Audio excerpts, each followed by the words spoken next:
We met on our very first day on campus at Green Hall. At Green Hall. In June of 1966. This Boy Scout met this Girl Scout, and we've been a couple ever since. And yeah, this is our favorite playground, shall we say.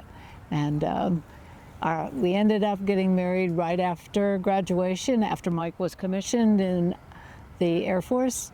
And our wedding reception was right there in the new Laurie Student Center at the time. So we have favorite memories of the lagoon, remember? Yes.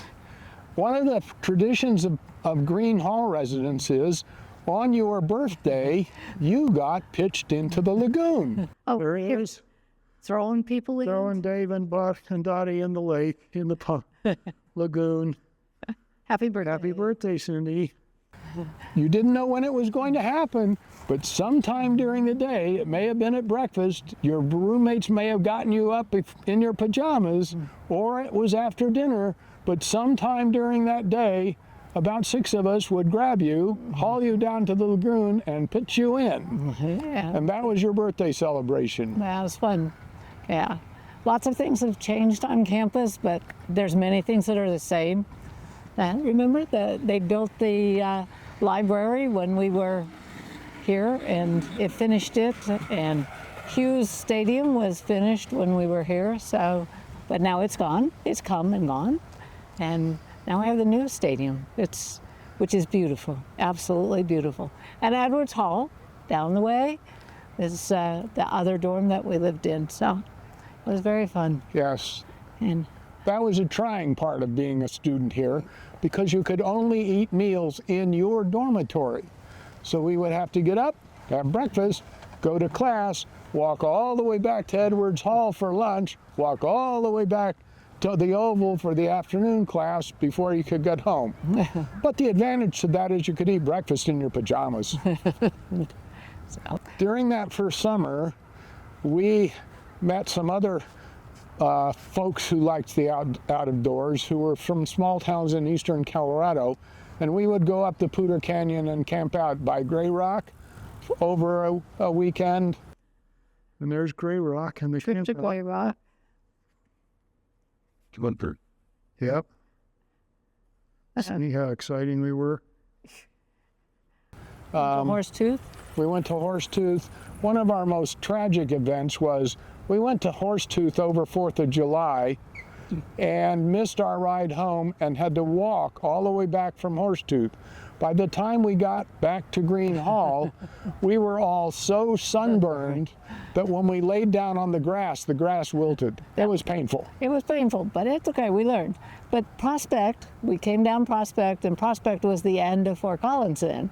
And so, yeah, it was coming back to Fort Collins, it's like, oh, well, there's a lot more Fort Collins than there used to be. So, but that was the fun part.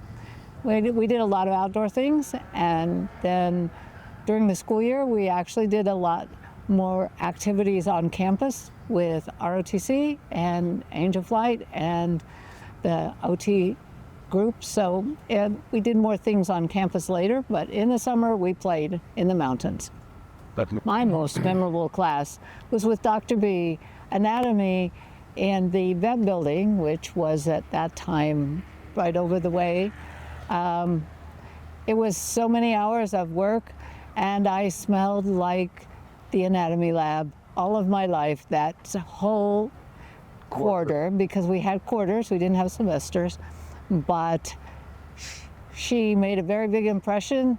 I still, to this day, have her notes, and because we had to hand draw the notes, and remember a lot, because that was so important.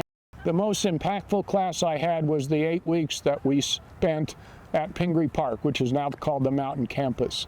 There were 200 of us. That was the first summer that they had girls come.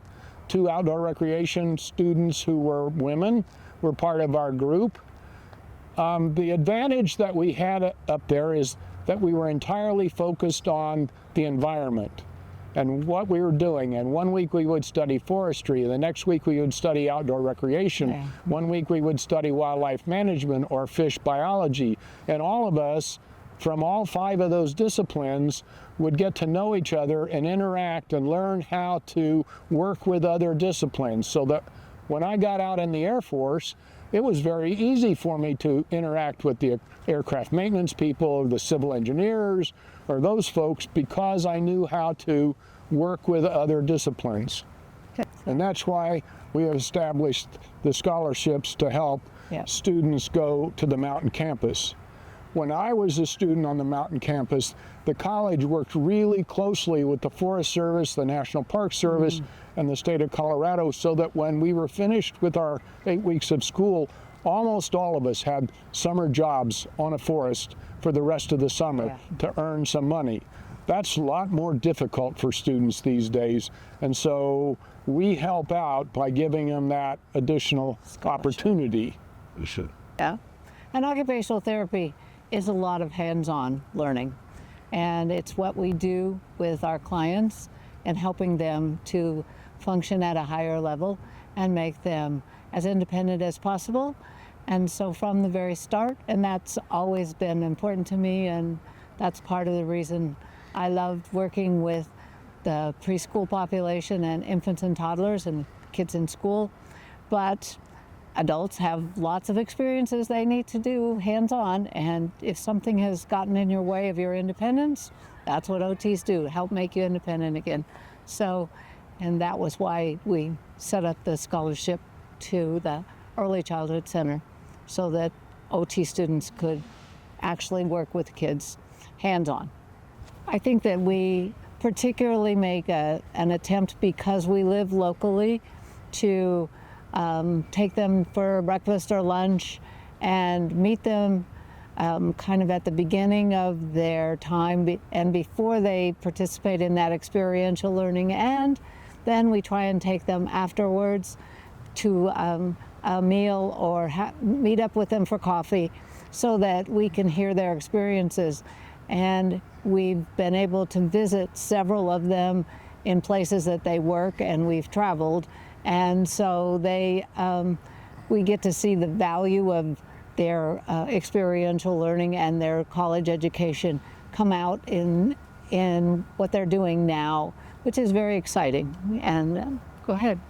Yeah, I think our biggest surprise was that one of the students that we supported at Pingree Park, when she graduated, became a docent and a curator at the Rosemont Museum in Pueblo, Colorado, which was about 8 blocks from Jody's house.